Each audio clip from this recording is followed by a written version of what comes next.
Hello friends, स्वागत है आप सभी का हमारे चैनल एजुकेशन पॉइंट में। आज हम क्लास ट्वेल्थ केमिस्ट्री का चैप्टर नंबर फर्स्ट करेंगे, जो कि है ठोस अवस्था। ठीक है, आज हम इस वीडियो में सॉलिड स्टेट के बारे में पूरा पढ़ेंगे। ठीक, मैं कोशिश करूँगा कि एक वीडियो में ये पूरे चैप्टर को समाप्त कर दूँ। तो चलिए शुरू करते हैं। अध्याय का नाम है ठोस अवस्था। हमारे अध्याय का नाम है ठोस अवस्था। ठीक है, तो चलिए देखते हैं। सबसे पहले इस चैप्टर के नाम के बारे में जान लेते हैं। देखिए, इस चैप्टर में आपको ठोस अवस्था, ठोसों के प्रकार और ठोसों के बारे में बहुत सी जानकारियाँ मिलेंगी। तो सबसे पहले हम शुरू करते हैं ठोस अवस्था से। देखिए, ठोस अवस्था मतलब है क्या ये? तो ठोस अवस्था पदार्थ की एक अवस्था है। ठीक है, ठोस अवस्था पदार्थ की एक अवस्था है। जैसे पदार्थ होता है ना, पदार्थ को 3 भागों में बांटा गया है, ठोस, द्रव, गैस। तो उसी में से एक ठोस भी है। ठीक है, तो देखिए, मैं जो आपको यहाँ पे डेफिनेशन बताऊंगा वो आपको किसी भी बुक में नहीं देखने को मिलेगा। ठीक है, मैं एक नए लेवल का डेफिनेशन बनाया हूँ। डेफिनेशन है, पदार्थ की वह अवस्था जिसमें कणों की आकर्षण प्रवृत्ति प्रतिकर्षण प्रवृत्ति से अधिक होती है, ऐसे पदार्थों को ठोस अवस्था कहते हैं। देखिए, डेफिनेशन में क्या है कि आकर्षण प्रवृत्ति प्रतिकर्षण प्रवृत्ति से अधिक होती है। यानी कि जैसे देखिए, ये ठोस के कण हैं, ये ठोस के कण हैं। ठोस के कणों में खासियत होती है, ये बहुत पास पास होते हैं। ठीक है, और इनका आकार और आयतन निश्चित होता है। ये तो आप बचपन से ही पढ़ते आ रहे हैं, लेकिन मैंने इस परिभाषा को इसलिए नहीं लिखा क्योंकि ये तो आप वो परिभाषा आपको सभी लोग बताएंगे। लेकिन देखिए, ये जो डिफिनेशन है इसमें लिखा गया है आकर्षण प्रवृत्ति प्रतिकर्षण प्रवृत्ति से अधिक होती है। यानी कि इन जैसे दो कण, इन दो कणों में जो आकर्षण करने का गुण होगा, इनके प्रतिकर्षण करने के गुण से अधिक होगा, जिसके कारण ये आपस में चिपके रहेंगे। ठीक है, तो इसी के कारण ये ठोस कहलाते हैं। और फिर मैंने नीचे इंपॉर्टेंट लाइन लिखा है कि इन कारणों से ठोसों का आयतन व आकार दोनों निश्चित होता है। यानी कि आकार और आयतन निश्चित रहने का मतलब है कि इनका सदैव जो आयतन आयतन आयतन मतलब क्या होता है कि कोई वस्तु कितना स्थान घेरती है। ठीक है, वो चीज़ आयतन कहलाता है। और आकार आकार मतलब कि मतलब उसका शेप कैसा है, वो दिखने में कैसा है, तो वो ठोसों में जो होता है वो हमेशा समान रहता है। ठीक है, चलिए अब आगे देखते हैं। अब हम लोग आगे पढ़ेंगे ठोसों का वर्गीकरण। यानी कि ठोसों, जैसे पदार्थ को बांटा गया था 3 अवस्थाओं में, ठोस, द्रव और गैस, वैसे ही अब ठोसों का भी वर्गीकरण होगा। देखिए, ठोसों को दो प्रकार के होते हैं। ठोसों को 2 भागों में बांटा गया है, क्रिस्टलीय ठोस, अक्रिस्टलीय ठोस। ठीक है, ये देखिए, क्रिस्टलीय ठोस को इंग्लिश में बोलते हैं क्रिस्टलाइन सॉलिड, और अक्रिस्टलीय ठोस को क्या बोलते हैं, एमॉर्फस सॉलिड। ठीक है, तो देखिए, यहाँ पे ठोसों को 2 भागों में बांट दिया गया। अब हम इन दोनों भागों के बारे में एक एक करके पढ़ेंगे। तो चलिए देखते हैं सबसे पहले क्रिस्टलीय ठोसों को। ठीक है, तो हम सबसे पहले क्रिस्टलीय ठोस की परिभाषा को देखते हैं। देखिए, वे ठोस जिनके अणु एक निश्चित क्रम में व्यवस्थित होते हैं उन्हें क्रिस्टलीय ठोस कहते हैं। जैसे लोहा, चांदी, फल इत्यादि। यानी कि जो क्रिस्टलीय ठोस होते हैं उनके कण एक निश्चित क्रम में रहेंगे। मतलब अगर हम उनके कणों का क्रम देखें तो बिल्कुल निश्चित रहेगा। ठीक है, यानी कि एक निश्चित क्रम में बिल्कुल अच्छे से सजे हुए होंगे। देखिए, कुछ इस प्रकार से, जैसे इसमें क्या है कि बिल्कुल एक एक कण के नीचे ठीक दूसरा कण है, फिर उसके नीचे दूसरा कण है, फिर इसी प्रकार ये मतलब पूरी लाइन ऐसे बनी हुई है। तो ये क्रिस्टलीय ठोसों का पहचान होता है कि क्रिस्टलीय ठोस एक निश्चित क्रम में रहेंगे, इनका क्रम एक निश्चित रहेगा। ठीक है, जैसे कि इसका एग्जाम्पल क्या है, लोहा, चांदी, फल इत्यादि। देखिए, क्रिस्टलीय ठोसों को और अच्छे से समझना है तो इसके गुणों को देखना होगा। तो चलिए हम देखते हैं इसके गुणों को। ठीक है, तो देखिए, क्रिस्टलीय ठोसों के गुण। तो इसकी सबसे पहली प्रॉपर्टी है कि इनके अणु एक निश्चित क्रम में व्यवस्थित रहते हैं, जो हमने ऊपर देखा। ठीक है, अब चलिए दूसरा पॉइंट है, इनके इनमें दीर्घपरासी व्यवस्था होती है। अब दीर्घपरासी व्यवस्था का मतलब क्या है? दीर्घपरासी व्यवस्था का मतलब है कि किसी भी एक जगह पे हम देखेंगे, जैसे मान लीजिए ये हमारा क्रिस्टलीय ठोसों का कण है, तो एक ही तरह की व्यवस्था दूर दूर तक रहेगी। यानी कि इतनी मतलब इतना मतलब बड़ा स्ट्रक्चर हमने बना दिया। अब बिल्कुल यही स्ट्रक्चर दूर दूर तक ऐसे रहेगा। जबकि जैसे दो भाग होता है, क्रिस्टलीय और अक्रिस्टलीय, तो क्रिस्टलीय और अक्रिस्टलीय में यही सबसे बड़ा अंतर है कि क्रिस्टलीय ठोस में दीर्घपरासी व्यवस्था रहेगी। यानी कि दूर दूर तक एक ही तरह की व्यवस्था रहेगी, दूर दूर तक इसके कण एक ही व्यवस्था में व्यवस्थित रहेंगे। जबकि अक्रिस्टलीय ठोसों में इसके कण जो रहेंगे एक ही व्यवस्था में व्यवस्थित नहीं रहेंगे। जब हम क्रिस्टलीय ठोस पढ़ाएंगे तो ये पॉइंट और अच्छे से समझ में आ जाएगा। ठीक है, अब देखिए, ये चाकू से काटे जाने पर बिल्कुल सीधे कट जाते हैं। अगर आप इन्हें चाकू से काटेंगे तो ये बिल्कुल सीधे कट जाएंगे। ठीक है, तो ये पॉइंट भी इम्पोर्टेंट है। इनका क्वथनांक एवं गलनांक निश्चित होता है तथा तीक्ष्ण होता है। तीक्ष्ण होने का मतलब ये है कि मान लीजिए कोई भी क्रिस्टलीय ठोस है और उसका क्वथनांक मान लीजिए 150 डिग्री सेल्सियस है। क्वथनांक मतलब किस ताप पे वो उबलता है, किस ताप पर वो वाष्प में बदल जाएगा, वही क्वथनांक होता है। तो 150 डिग्री सेल्सियस उसका क्वथनांक है, तो तीक्ष्ण है। तीक्ष्ण मतलब कि इसी पॉइंट पे क्वथन की प्रक्रिया होगी। यानी कि अगर आप 140 लेकर आए तभी भी क्वथनांक के ये बहुत करीब है, लेकिन उसमें वाष्पन की प्रक्रिया नहीं होगी। और जैसे जैसे आप 149 तक भी लेके चले गए तभी भी ये वाष्पन की प्रक्रिया नहीं होगी। जब तक आप 150 पर नहीं पहुंचेंगे वाष्पन की प्रक्रिया नहीं होगी। तो तीक्ष्ण कहने का मतलब कि बिल्कुल निश्चित है, जो क्वथनांक किसी भी क्रिस्टलीय ठोस का होगा उसी पॉइंट पे वो वाष्पित होगा, अदरवाइज नहीं होगा। ठीक है, चलिए अब अगला पॉइंट देखते हैं। यह ठोस विषम दैशिक होते हैं। क्रिस्टलीय ठोस जो होते हैं विषम दैशिक होते हैं। अब विषम दैशिक का मतलब क्या है? विषम दैशिक का मतलब ये है कि इसके जो भौतिक गुण होंगे, मतलब क्रिस्टलीय ठोस के जो भौतिक गुण होंगे वो सभी दिशाओं में समान रूप से नहीं होंगे। जैसे कि मान लीजिए अगर कोई छड़ है तो ये क्रिस्टलीय ठोस है। मान लीजिए एक क्रिस्टलीय ठोस का उदाहरण मैंने छड़ ले लिया, तो इस छड़ के जो कुछ भौतिक गुण जो इस साइड पे होंगे वो इस साइड पे नहीं होंगे, मतलब कि विषम दैशिक होंगे।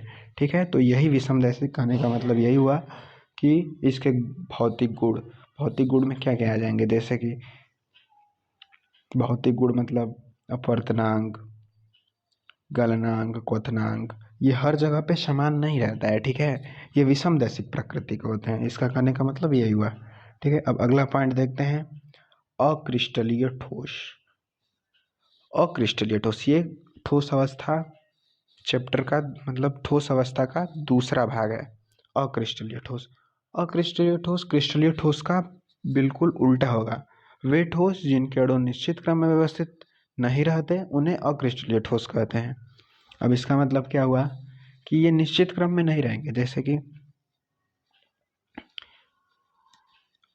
कणों की व्यवस्था इधर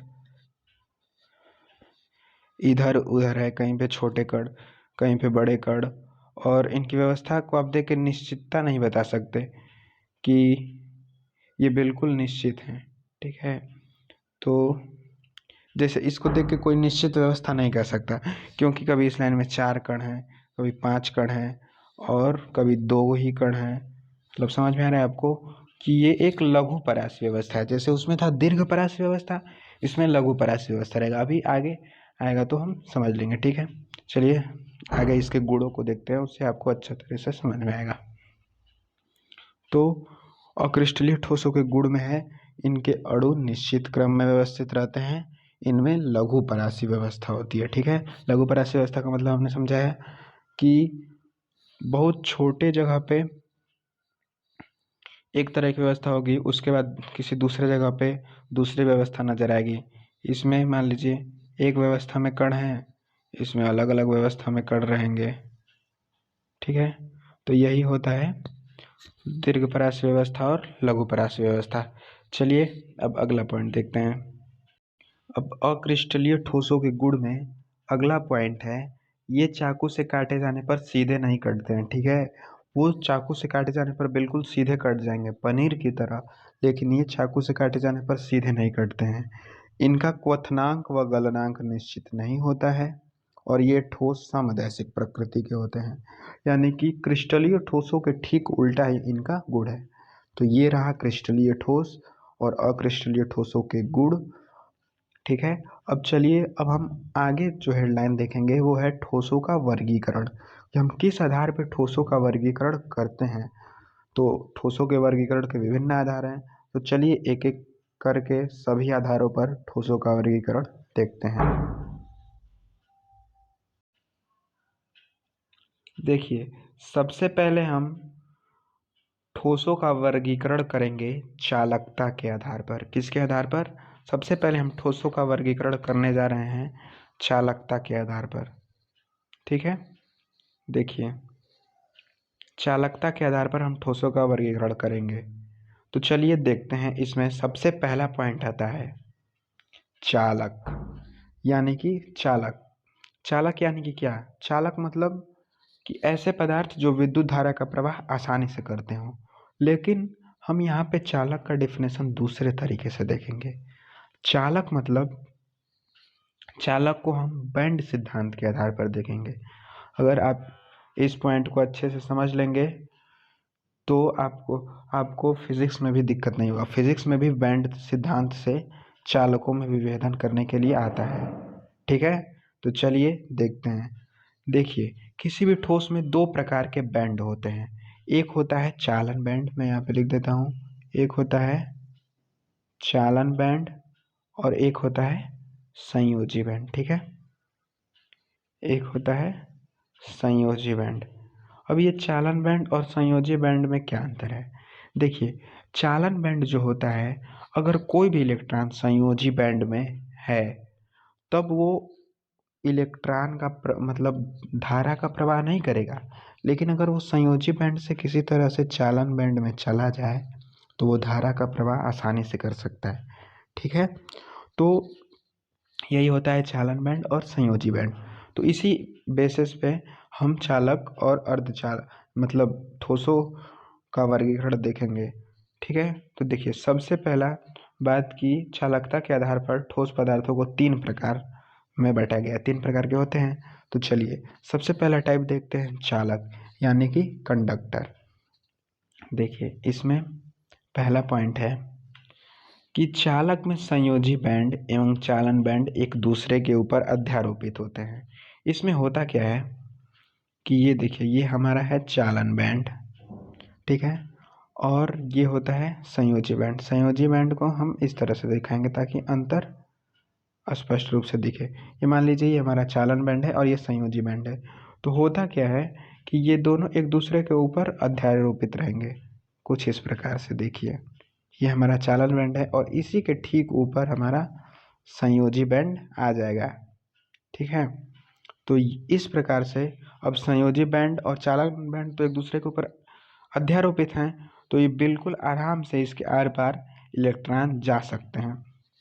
तो ये होता है चालक, यानी कि चालकों में संयोजी बैंड एवं चालन बैंड एक दूसरे के ऊपर अध्यारोपित होते हैं। तो अब यहाँ से क्या होगा, यहाँ से बिल्कुल आराम से इलेक्ट्रॉन आसानी से चालन बैंड में चले जाएंगे और जहाँ पे चालन बैंड में कोई इलेक्ट्रॉन चला गया वो धारा का प्रवाह आसानी से कर सकता है। तो यही कारण है कि जो चालक होता है वो बिल्कुल आसानी से धारा का प्रवाह कर सकता है। ठीक है, चलिए अब अगला पॉइंट देखते हैं। देखिए इसमें कुछ नोट पॉइंट है। नोट पॉइंट क्या है कि चालकों में प्रति घन मीटर में 10⁻28 से 10⁻29 मुक्त इलेक्ट्रॉन रहते हैं। ठीक है, तो ये बहुत इंपॉर्टेंट पॉइंट है। चालकों में 10⁻28 से 10⁻29 मुक्त इलेक्ट्रॉन रहते हैं। ये बहुत अच्छी बात है। यही कारण है कि इसमें धारा का प्रवाह आसानी से होता है। ठीक है, देखिए अब चालकता तो सभी धातुओं में होती है, सभी धातु चालक होते हैं। तो इसमें जो सबसे अच्छी चालक है वो है चांदी। चांदी ऊष्मा एवं विद्युत की सबसे अच्छी चालक है, ठीक है। और ये भी बात इंपॉर्टेंट है कि चालक केवल डी ब्लॉक में पाए जाते हैं। जो मतलब डी ब्लॉक में है ना, डी ब्लॉक जो है धातुओं से भरा हुआ है। तो जहाँ भाई जाहिर सी बात है कि धातु चालक होते हैं, तो चालक केवल डी ब्लॉक में पाए जाते हैं। बहुत इंपॉर्टेंट पॉइंट है। हाँ, कुछ अपवाद हैं, जैसे कि लेड जो है पी ब्लॉक में पाया जाता है, एल्यूमिनियम, टीन, ये भी डी ब्लॉक में नहीं पाए जाते हैं, ये दूसरे ब्लॉक में पाए जाते हैं, ठीक है। वो ब्लॉक केमिस्ट्री में हम लोग पढ़ेंगे, ठीक है। चलिए, अब दूसरा जो इसका प्रकार है वो क्या है, अर्धचालक। ध्यान से समझिएगा, ये बहुत इंपॉर्टेंट प्रकार है, ठीक है। देखिए, अर्धचालकों में संयोजी व चालन बैंड के बीच एक ऊर्जा अंतराल होता है। यह अतः बहुत कम इलेक्ट्रॉन ही इस ऊर्जा अंतराल को पार कर पाते हैं, ठीक है। देखिए, ये 2 बार लिखा गया है। तो बहुत कम ही इलेक्ट्रॉन इस ऊर्जा अंतराल को पार कर पाते हैं।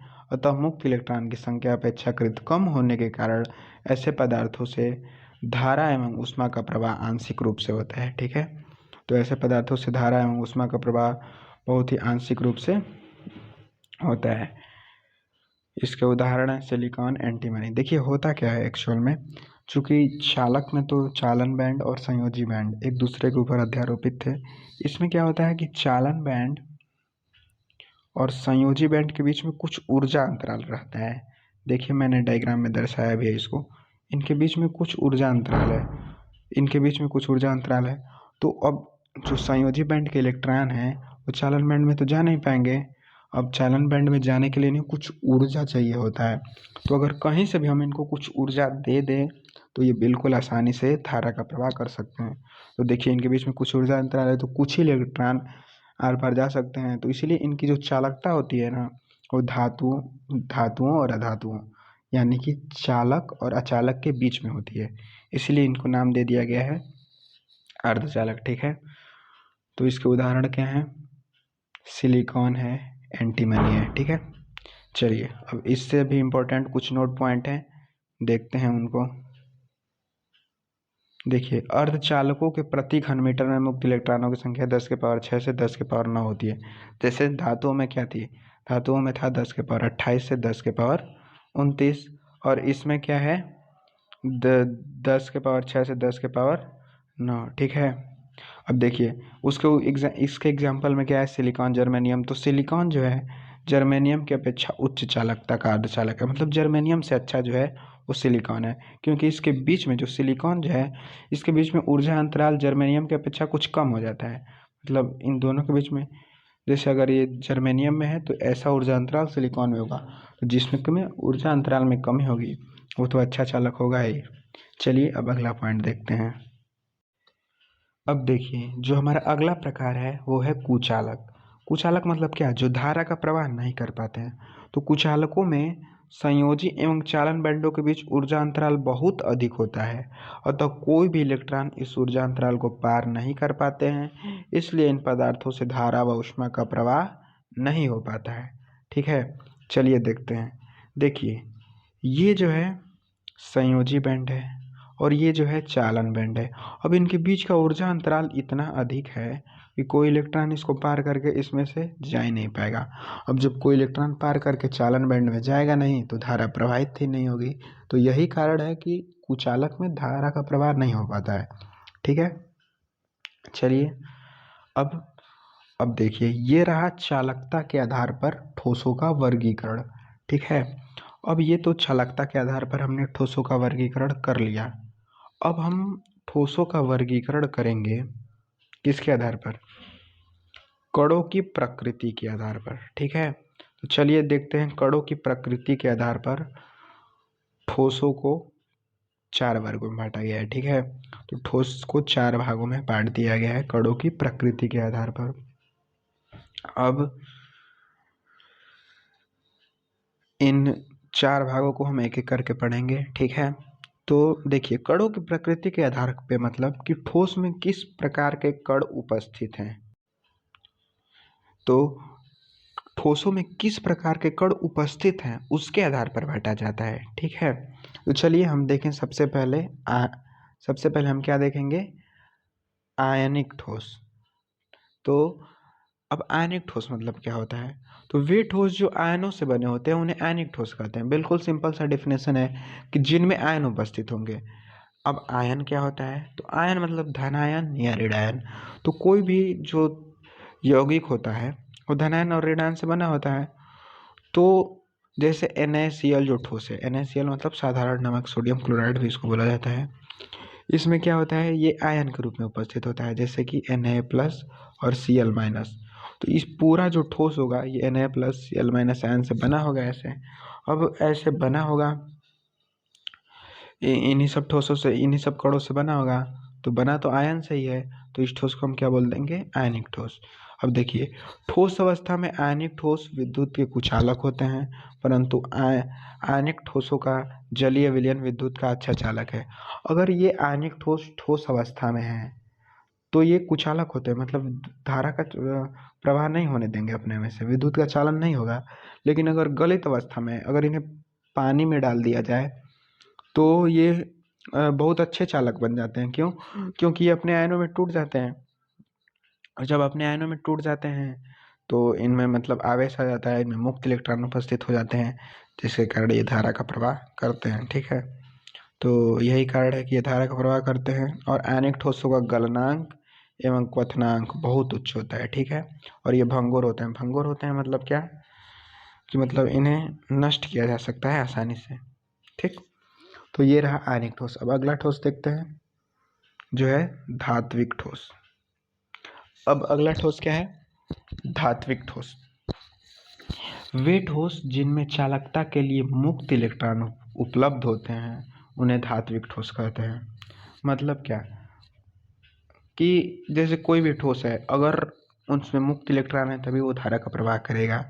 तो अगर उसमें मुक्त इलेक्ट्रॉन उपस्थित हैं तब तो वो धात्विक ठोस कहलाएगा, नहीं तो नहीं कहलाएगा। जैसे कि चांदी, एल्यूमिनियम, कॉपर, इनमें मुक्त इलेक्ट्रॉन उपस्थित होते हैं, और हाँ, इनका गलनांक व क्वथनांक भी उच्च होता है, परंतु ये भंगुर नहीं होते हैं। ये भंगुर नहीं होते हैं मतलब ये कठोर होते हैं, इन्हें आसानी से नष्ट नहीं किया जा सकता। ठीक है, अब देखिए, अब अगला पॉइंट देखते हैं सहसंयोजी ठोस। वे ठोस जिनके परमाणु आपस में सहसंयोजी बंधों से जुड़े रहते हैं, यानी कि जो इनके परमाणु होंगे वो सहसंयोजी बंधों से जुड़े रहेंगे। सहसंयोजी बंध क्या होता है? जैसे कि सहसंयोजी बंध मतलब कि उसमें इलेक्ट्रॉन की साझेदारी रहेगी, जैसे कि कार्बन और कार्बन के बीच में जो बंध बनता है, जो हम लोग ऑर्गेनिक केमिस्ट्री में पढ़ते हैं, तो इसमें जो ये आपस में जो इलेक्ट्रॉन शेयर किए रहते हैं वो सहसंयोजी रहते हैं, मतलब इन दोनों इलेक्ट्रॉनों पर इनकी बराबर की भागीदारी होती है। ठीक है, तो यही होता है सहसंयोजी बंध। जबकि आयनिक बंध में क्या होता है कि कोई एक तत्व इलेक्ट्रॉन ले लेता है, जैसे कि NaCl जो था, इसमें क्या करता है कि Na एक इलेक्ट्रॉन अपना क्लोरीन को दे देता है और ये Cl- बना लेता है और ये Na+ बना लेता है, तब जाके ठोस बनता है। तो इनमें आयनिक बंध होता है, तो इसमें ये आपस में एक दूसरे को इलेक्ट्रॉन का आदान प्रदान कर लेते हैं, लेकिन इसमें सहसंयोजी, अर्थात ये आपस में बस शेयर्ड इलेक्ट्रॉन होते हैं, यानी कि ये आपस में साझेदारी करते हैं। ठीक है, तो ये होता है सहसंयोजी बंध। इसका एग्जाम्पल क्या है? ग्रेफाइट, हीरा, ये SiC है, यानी कि सिलिकॉन कार्बाइड है। ठीक है, चलिए अब अगला पॉइंट देखते हैं। देखिए, अब सहसंयोजी ठोसों को भी दो भागों में बांटा गया है। देखिए, इनके बारे में जो और हमने लिखा है कि इन ठोसों की संरचना विशाल होती है क्योंकि सहसंयोजी बंध अति युग्मन का गुण दिखाता है। ठीक है, इनकी संयोजकता विशाल, मतलब इनकी संरचना विशाल होती है। क्यों इनकी संरचना विशाल होती है? क्योंकि देखिए, आप क्लास 10th में पढ़े होंगे कि जो कार्बनिक यौगिक होते हैं उनकी संख्या बहुत अधिक होती है, मतलब जो सहसंयोजी बंध बनाते हैं उनकी संख्या बहुत अधिक होती है। ठीक है, और ये ठोस दो रूपों में उपस्थित होती है। ये ठोस दो रूपों में उपस्थित होता है, सिग्मा आबंधित ठोस और पाई आबंधित ठोस। ठीक है, दो होते हैं। देखिए, सिग्मा आबंधित ठोस जो होते हैं वो कुचालक होते हैं और कठोर होते हैं, जैसे आप क्लास 11th में पढ़े होंगे कि सिग्मा बंध पता ही आपको कठोर होता है, और पाई आबंध जो होता है मुलायम होता है। देखिए, सिग्मा और पाई का मतलब क्या है यहाँ पे मैं आपको बताता हूँ। देखिए, हीरा, देखिए एक क्वेश्चन बन सकता है और बहुत ही अच्छा क्वेश्चन है कि हीरा और ग्रेफाइट दोनों सहसंयोजी ठोस हैं, परंतु हीरा जो है कठोर होता है और ग्रेफाइट बहुत ही मुलायम होता है। तो इसका सबसे अच्छा कारण आपको देना है कि हीरा जो है सिग्मा आबंधित ठोस है, जबकि ग्रेफाइट पाई आबंधित ठोस है। और जो सिग्मा आबंधित ठोस होते हैं वो कठोर होते हैं, इसलिए हीरा कठोर है और ग्रेफाइट जो है मुलायम है। ठीक है, देखिए हीरा में सिग्मा बॉन्ड पाया जाता है, मतलब कार्बन कार्बन के बीच एकल बंध होता है। तो एकल बंध यानी कि सिंगल बॉन्ड होता है। सिंगल बॉन्ड का मतलब ये होता है कि वहाँ पे केवल सिग्मा है। और देखिए अगर कहीं भी डबल बॉन्ड पाया जा रहा है तो उसमें एक सिग्मा होता है और एक पाई होता है। तो इसमें पाई है, तो इसमें पाई बॉन्ड ज़्यादा है, तो पाई बॉन्ड होने के कारण जो है ये थोड़ा मुलायम हो जाता है। ठीक है, तो ये रहा आपका सहसंयोजी ठोस। अब हम अगला ठोस देखेंगे, चौथा ठोस, जो कि है आणविक ठोस। देखिए वे ठोस जिनके अणु कमजोर बलों से एक दूसरे से जुड़े रहते हैं उन्हें आणविक ठोस कहते हैं। देखिए आणविक ठोस का मतलब होता ही है कि वो एक दूसरे से कमजोर बल से जुड़े रहेंगे। कमजोर बल यानी कि लंदन बल और क्या हुआ, वन डर वाल्स बल, इन सब बलों से जुड़े रहेंगे, मतलब ये बहुत कमजोर बल होते हैं। ठीक है, तो जैसे कि इसका एग्जाम्पल में हुआ हाइड्रोजन आयोडाइड, AgBr इत्यादि। ठीक है, देखिए आणविक ठोसों को प्रायः हाइड्रोजन बंधों की उपस्थिति, हाँ आणविक ठोसों में हाइड्रोजन बंध भी पाए जाते हैं। ठीक है, आणविक ठोस 3 प्रकार के होते हैं। आणविक ठोस कितने प्रकार के होते हैं? 3 प्रकार के होते हैं। तो हम लोग देखते हैं, सबसे पहला इसमें जो प्रकार है वो है ध्रुवीय आणविक ठोस। ध्रुवीय आणविक ठोस मतलब वे आणविक ठोस जिनमें विपरीत प्रकार के आयन उपस्थित होते हैं, जैसे HI, AgCl, HCl। ठीक है, देखिए इसमें विपरीत प्रकार के आयन उपस्थित हैं, H+I-, Ag+Cl-, H+Cl-। तो ये ध्रुवीय हुआ। और अध्रुवीय में क्या होगा कि ये सहसंयोजी बंध उपस्थित होंगे, जैसे कि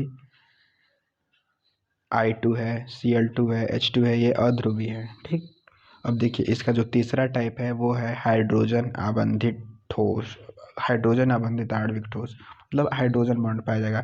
देखिए एक बात इंपॉर्टेंट है कि हाइड्रोजन बॉन्ड कब बनता है, तो हमेशा देखिएगा जब भी हाइड्रोजन, ऑक्सीजन, नाइट्रोजन या जैसे फ्लोरीन, इन सब से कभी इसका बॉन्ड बने, इन तीनों से, तो वहाँ पे हाइड्रोजन बॉन्ड पाया जाता है। तो देखिए यहाँ पे जो है Cl से भी, तो देखिए जैसे H और F में जो बॉन्ड बन रहा है, हाइड्रोजन बॉन्ड बन रहा है।